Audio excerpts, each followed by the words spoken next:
If I could be honest with you guys for just 1 second, I'm going to tell y'all right now, I don't like 12-speed bikes. It has nothing to do with the work involved. I work on jets, and attention to detail is pretty critical to ensure aircraft keep flying with no issues. The only problem I have is that they're so finicky and require routine adjustments to make sure they keep working right.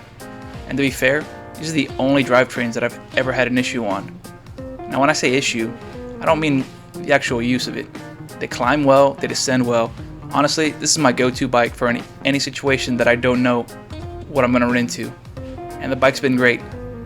I will say, however, that maintenance is a little more finicky.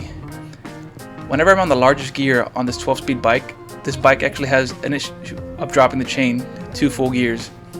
I've tried taking it to the shop and I've tried to see what I can do to fix it, but it looks like it's going to be a routine issue.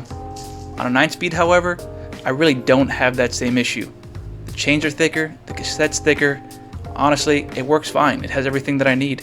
It even has a clutch. And with a chain ring up front, I've never had an issue with this dropping chain. I've taken it out on multiple rides and I've almost never adjusted this. And you're like, are you just pushing box? No.